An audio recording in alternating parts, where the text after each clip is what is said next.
overhead that were hovering around and circling and so on and so forth. So that wouldn't surprise me if we've been saved from ourselves a few times by our big brothers out there. But nobody wants the Big Brother, and it seems like Big Brother is coming heavily down in England with all the cameras and everything. It's a little concerning about that. Yeah, I mean, I think this is one of the things where it's sort of like a trend that's going everywhere nowadays. You know, it's like governments are saying, well, we need to keep track on you. Why? War on terror. You know, it's almost like, yes, there are terrorists out there, but on the other hand, sadly, it's like certain governments are trying to capitalize on a threat. And I think that's manufactured to manufactured to take away our rights even more, basically. You know, the next thing will be why we all need to be implanted with a tracking device or something. Absolutely. Which, you know, if it comes to that, I think people they'll just say enough's enough. If people... You know, if people line up outside, you know, their favourite store instead of getting your flu shot, you know, you get your implants. If they line up and have it, like sheep, my view is that, well, you get what you deserve. But people should stand up and say, no, this is bull, you know. Absolutely. You know, because we're just a step away from being a slave race. Yeah, I mean, it can happen so easily where... Yeah, you know, it's like today. I mean... You know, they're talking about, for example, you know, microchipping your pets and getting people used to it and whatever. And your babies. Your babies, and it'd be good because of ABC, whatever. And before you know it, you know, the next generation thinks it's normal. Right. That's how it works. Yeah, exactly. You know, it's not like you have a coup or a revolution where overnight everything's changed. It's kind of subtly slipped in. Yeah, with frogs boiling in a pot that's being turned up hotter and hotter. Exactly. So I think there's a lot going down that, you know, is not good at all. And, you know, there are people, I think, in government who want our rights gone. You know, they want us just totally under the thumb, so to speak. Yeah.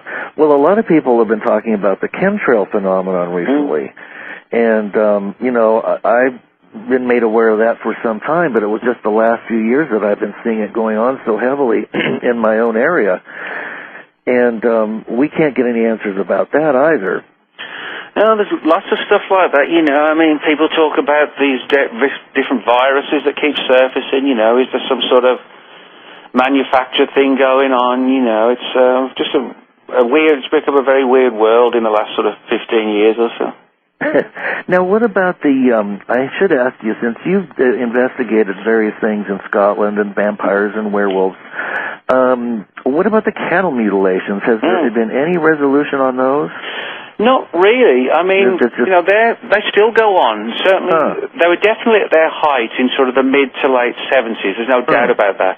But reports have sort of been steadily reported since then. Now, cattle mutilations are interesting because you have a variety of different theories, all of which seem quite plausible, and all of which actually may be somehow interlinked. You know, you have the idea that it's aliens doing it, again, for genetic purposes or something like that. Right. There's also the theory that it's for the testing of, the military's doing it, for testing of things like germ warfare.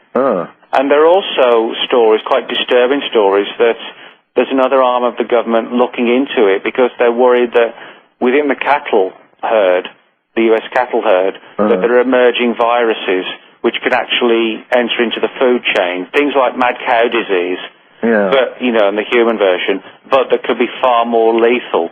And, you know, so they're worried that, I mean, for example, a lot of research has been done suggesting that the huge increase, and it is a huge increase in the last few years of Alzheimer's in the US, which is now escalating. A lot of people, highly qualified people, think that a lot of cases of Alzheimer's in the US, this sudden rise, are actually misdiagnosed cases of something similar to the human form of mad cow disease, which has entered the food chain, and the large amounts of red meat that Americans eat is actually now manifesting with Alzheimer's-type conditions, which is actually, I won't say Alzheimer's is hard to diagnose. I know it's not because my mum has Alzheimer's, but what I do know is that there are other conditions that closely mirror Alzheimer's, and, you know, this huge increase, as actually coincides with, the food industry, more and more red meat being eaten. So, in other words, there could be a link here with some people in the government doing the cattle mutes at the same time. That there could be genuine unexplained ones as well. So everybody and his brother's doing them. Well, you would think that if they were doing that they would probably want to eliminate the bodies so that they didn't draw attention to them. But by dumping them like that and showing the precision of these incisions and organs being removed almost through a tube, it kind of lends one to think that we're supposed to believe that this is some kind of hostile group.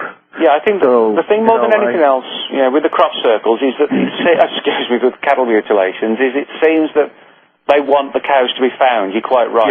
Yeah, right. They want them to be found. Oh, people. Yeah. I mean, they just fall out of the sky. Yeah, exactly. There's no footprints around them, so it's a strange phenomenon. Very strange. But Terence McKenna said that, as we approach 2012, time wave zero, things were going to get more and more novel, and novel isn't always good. No, that's right. It's going to be more bizarre and more strange, and we're just going to have to buckle our seatbelts and be prepared. Now, on all your travels, you've done so many things. You've been to various countries investigating other things besides this. What's the most interesting thing you found or that you've researched in other countries? I would definitely, in other countries, I would definitely say the various expeditions I've been on to Puerto Rico looking for the chupacabra. This sort of weird vampire-type creature that's, described as having like a monkey-like body, an alien-type face, and fangs, claws, and... sort of very lethal, sort of blood-sucking predator is how a lot of the people described it. And, I've been there quite a lot and, spent extensive time on Puerto Rico and, spoken with farmers, police officers, veterinarians, all who've been able to give their perspective and take the subject very, very seriously that, there really are creatures, whatever they are, running around Puerto Rico and just slaughtering farm animals and draining them of blood. So, very weird phenomenon. So it is there's something's really happening. Oh, yeah, the authorities on Puerto Rico take it very, very seriously, Nobody's been able to get them on video or... Well, there's a few photographs, but they're kind of controversial. But the problem is that most of the attacks occur late at night or in the early hours. So it's not till daylight that the bodies of the farm animals are found. So in other words, these creatures seem to be pretty much nocturnal. They also seem to be very intelligent and cunning, almost. And, of course, most Puerto Rico, unfortunately, is a sort of very poor environment. And so most people, they just don't have the resources to buy expensive cameras and set up equipment, etc. Right. Try and catch them. They're just trying to, put food on the table for next week or whatever. So, that sort of makes it difficult. That they just don't have the people themselves, they just don't have the resources and time to... Or even the inclination, I suppose, to solve it. They just want it to stop. So. Right. Now, what about the vampires? Well, I've done a lot of research into that. Now, I don't go along with the classic Hollywood idea of somebody gets bitten on the neck and they turn into a vampire and, they run around in black cloaks and things like that. But I do think, there's no doubt that throughout the world in history and legend and folklore, there are stories of predatory, blood-sucking creatures. Sometimes literal blood-sucking vampires, sometimes described like an emotional vampire where people are just sort of, wiped out of energy and falling sick all the time, as if they're feeding on the human energy or the life force. Well, they're definitely psychic vampires. Yeah, psychic vampires, yes. Yeah.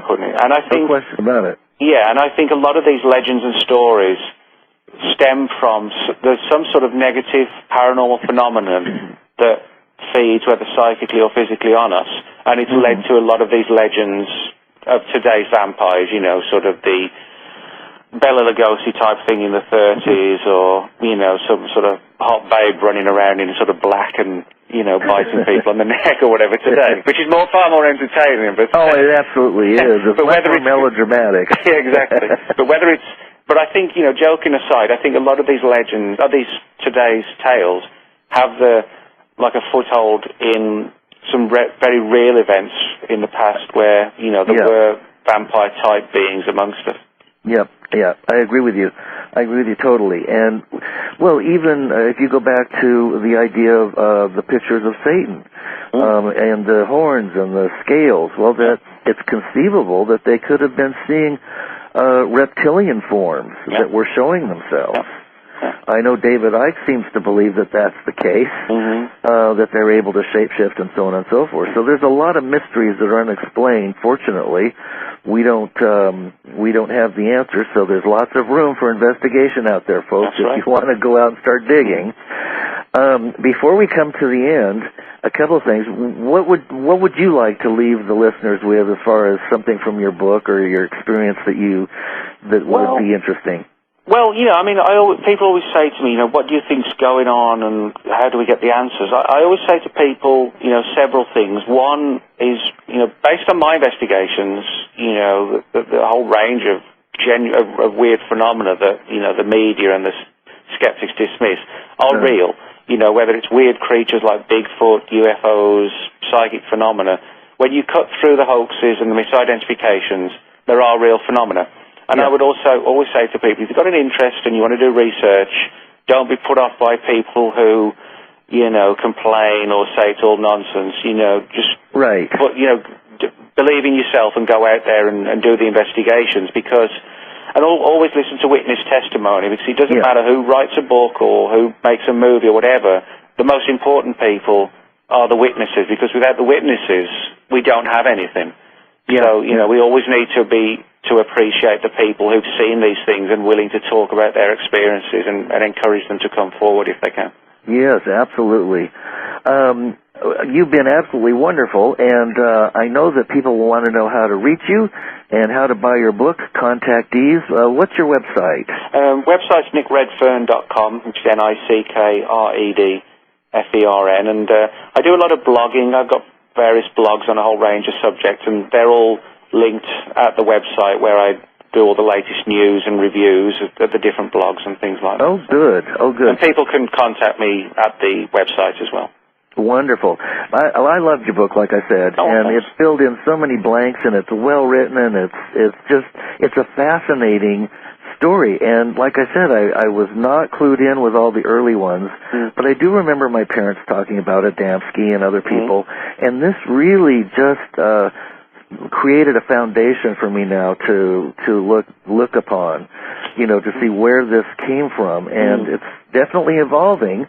And we don't know where it's evolving to, but it looks like we're in for something of an interesting ride here on planet Earth. Oh, yeah, there's a lot on the horizon, 2012, things like that. So. Absolutely. Well, the next show is James Gilliland. He has his E-City Ranch out there, and he does a show As You Wish, talk radio, and he often has guests who are out there on the ranch looking at the ships powering up and so on. So if people are interested in this kind of stuff, be sure and stay tuned to Jim's show. And he's always got interesting guests and lots of things going on up there at the ranch. So, Nick, I thank you so much for being on the show, and you're just terrific. I'd love to have you back again. Nobby, anytime you want me on, if any breaking stories or you just want to general paranormal chats, I'm quite happy to. Just let me know. Okay. I will do that. All right. Thanks a million, Nick. All right. Thanks, everybody, for listening. And that's a wrap. Good night, everybody. Good night, Nick. Thanks. Good night.